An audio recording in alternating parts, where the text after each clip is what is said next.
সফরে বাংলাদেশ নিয়ে বিস্ফোরক অভিযোগ করা তুলসী গ্যাবার্ডের মন্তব্যের তীব্র প্রতিক্রিয়া জানিয়েছে অন্তর্বর্তী সরকার।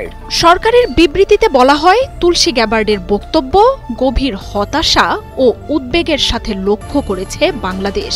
সেখানে তিনি বাংলাদেশে ধর্মীয় সংখ্যালঘুদের উপর নিপীড়ন ও হত্যা করা হচ্ছে বলে অভিযোগ করে বলেছেন, ইসলামপন্থী সন্ত্রাসীদের হুমকির মধ্যে ইসলামী খেলাফতের মতাদর্শে দেশ শাসন করার আদর্শ ও উদ্দেশ্য নিহিত রয়েছে।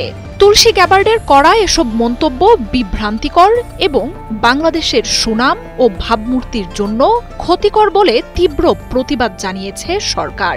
রাজনৈতিক নেতা ও গুরুত্বপূর্ণ ব্যক্তিদের কোনো স্পর্শকাতর বিষয় নিয়ে কথা বলার আগে সেই সম্পর্কে প্রকৃত ধারণা নেয়ার পরামর্শও দিয়েছে বাংলাদেশ সরকার।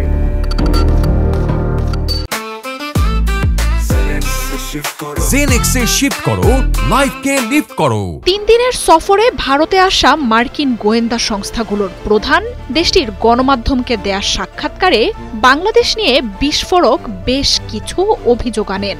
সোমবার রাতেই প্রধান উপদেষ্টা ডক্টর মোহাম্মদ ইউনূসের অফিসিয়াল ফেসবুক পেজে দেয়া এক বিবৃতিতে যুক্তরাষ্ট্রের ন্যাশনাল ডিরেক্টর অব ইন্টেলিজেন্স তুলসী গ্যাবার্ডের বাংলাদেশ নিয়ে মন্তব্যে জানানো হয়েছে তীব্র প্রতিক্রিয়া।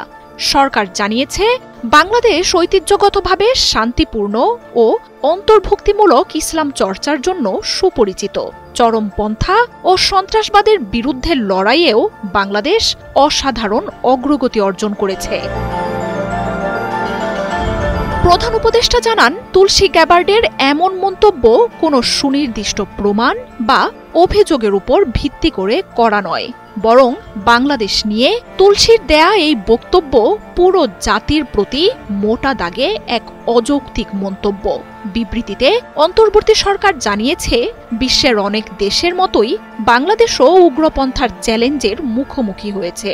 তবে যুক্তরাষ্ট্র সহ আন্তর্জাতিক সম্প্রদায়ের সাথে অংশীদারিত্ব ও আইনশৃঙ্খলা বাহিনী, সামাজিক সংস্কার এবং অন্যান্য সন্ত্রাস বিরোধী প্রচেষ্টায় তা মোকাবিলায় অব্যাহতভাবে কাজ করছে সরকার। ভিত্তিহীনভাবে বাংলাদেশের সাথে ইসলামিক খিলাফতের ধারণা যুক্ত করা হলে তা বিশ্বজুড়ে শান্তি, স্থিতিশীলতা ও উন্নতিতে কঠোর পরিশ্রম করা অগণিত বাংলাদেশি, তাদের মিত্র ও অংশীদারদের কঠোর পরিশ্রমকেই ছোট করে দেয়া হবে। ইসলামিক খিলাফতের সাথে বাংলাদেশকে যুক্ত করার যে কোনো প্রচেষ্টারই তীব্র নিন্দা জানিয়েছে সরকার। রাজনৈতিক নেতা ও সমাজের গণ্যমান্য ব্যক্তিদের বক্তব্য বা স্পর্শকাতর বিষয় নিয়ে কথা বলার আগে সেই বিষয়ের প্রকৃত ধারণা নিয়ে নেওয়া উচিত বলে পরামর্শ দিয়েছে বাংলাদেশ। সেই সাথে ক্ষতিকর গত বাঁধা ধারণার মাধ্যমে ভীতি ছড়ানো ও সাম্প্রদায়িক উত্তেজনা ছড়ায় এমন মন্তব্য করা থেকেও বিরত থাকার আহ্বান জানিয়েছে সরকার। বৈশ্বিক অংশীদারিত্ব প্রচেষ্টার মাধ্যমে উগ্রপন্থা ও সন্ত্রাসবাদ মোকাবিলায় বাংলাদেশের অন্তর্বর্তী সরকার প্রতিশ্রুতিবদ্ধ বলেও জানানো হয় বিবৃতিতে। মার্জিয়া উপমা, ৭১।